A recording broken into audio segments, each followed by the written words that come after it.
نطالب جميعا ان احنا يكون عندنا الشفافيه المطلوبه. حضرتك محتاج كام عشان تعمل ايه عشان نقدر نساعد بيها كوطن.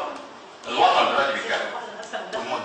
حضرتك لما تدفعنيش ماليا تدفعني اداريا، ومع ذلك بتلاقيني بخش يعني بالظبط. مش عايزين بس تخص يعني عند المرور مدخل، انا عارف ان مفيش شنايش لكن كان في طرق. يعني كلمت اللي هو يشرف قلنا نحفر بسرعه عشان تصرف على البحيره. النواه اللي جايه اللي انا عارف انها هتكون اقوى كتير جدا ان هي تستحمل وتبقى موجوده وجاهزه في المناطق اللي احنا قلنا عليها فيها ميول، خلاص عارفينها. اي حاجه فيها عوائق قول عليها دلوقتي عشان اساعدك عليها، عشان كل مقدراتك تكون في ايدك انت، ما تكونش في ايد الغير. هو بس فندق ازور سيادتك يبقى نخش على فندق ازور وهو معانا الامن كله. احنا بس عايزين ناخد حضرتك وعد ان احنا لن يتكرر هذا طول ما في مقدورتنا، طالما المكن بتاعنا جاهز، الطرمبات بتاعتك عندك، السيارات المدمجه، سيارات الشخص، الحاجات دي كلها. ولو ناقص حاجه حضرتك بلغ الوزاره. لا وعد سيادتك مش هتحصل طبعا بهذا المنظر بتاع امبارح، هتبقى احسن ان شاء الله، يعني احسن كتير. فندق ازور يعني ايه ما يكون محدث؟ معلش دي حاجه ثانيه. حضرتك كنت في الشارع الساعه 12 بالليل 3 بالليل، جميل جدا. انا من خاطرين يمي جميل. انا في الشارع هناك، الشارع عندنا كان فضيحه على البحر، الشارع الجانبي. بتكلم طريق الكورنيش كله كان فضيحه. طريق الكورنيش قدام شارع اسكندر ابراهيم كانت الميه فوق الرصيف فعليا، مش تحت الرصيف. الكلام ده الصبح مش بالليل. الكلام ده الصبح، الكلام ده كان الصبح 8 الصبح و9 الصبح، كان فعليا الميه فوق الرصيف. نعم نزلت الساعه كام؟ مع احترامي الكبير، مع احترامي الكبير مش مشكلتي.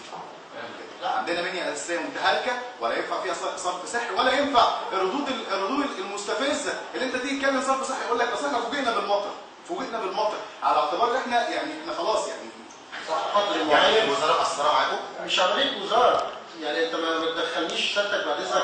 يعني انا بتكلم النهارده، انا شركه تشغيل وصيانه. تمام. خلي بالك انا بشتغل بالمقدرات الموجوده حاليا، يعني كشركه صرف صحي اسكندريه بتشتغل تحت رعايه سيد المحافظ. تمام. ولخدمه الشعب الاسكندري. جميل.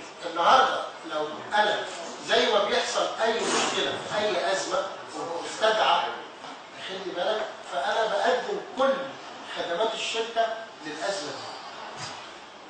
حضرتك مطلوبه الان الشفافيه زي ما عملت كوبري المنظره وعملت دي محافظه المعموره، تقول النقاط الضعف فين اللي هنعملها امتى عشان ما يحصلش كده. فما توقعش هو انه كله 100%، بينما احنا 70% او 50%. اختبار. اكيد انتوا سيطرتوا على الموقف بامكانياتكم. اكيد حصل اهمال، تقاعس بعض الادارات. حضرتك قلت احنا متكونين من ادارات.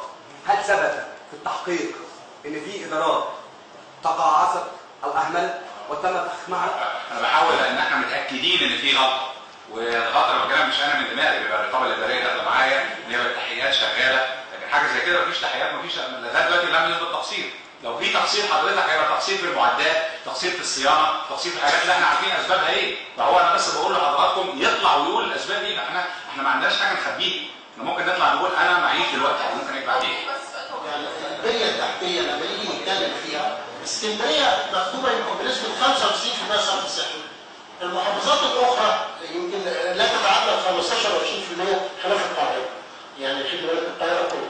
فانت بتتكلمي ببنيه تحتيه باستثمارات كبيره جدا، خلي بالك مشاريعها بتاخد وقت طويل جدا، مش بالصوره ديت ان انا اتحسن معاكي في يعني في 3-4 نقط سكنيه. رؤساء الاحياء عملوا محطه تسليك داخليه واشتروا خرسانه وبيشتغلوا بمعدات كباش ونافوري ومدبجه وعربيات كسح وشغالين، واساسا ما فيش في الكود عندي ان انا اشغل عامل خرسانه، لان ما فيش مسمى عامل خرسانه اشغله او عامل تسليك اتحاسب عليه لو حصل له حاجه، لو مات او حصل له حاجه اتعدى عليه، لان دي واجب وصيل لشركه الصرف الصحي، ويجب يدربوا ويعملوا مركز تدريب لكده ويصرفوا على كده ويجيبوا عمال ويتعاقدوا لكل هذه المهمه، وانا ماليش دعوه بيها، مش تنصل. الاختصاص بيقول كده، دكتور الكلى ما يعملش عمليه في العين ودكتور العين ما يروحش يشتغل نجار. احنا في دوله منظمه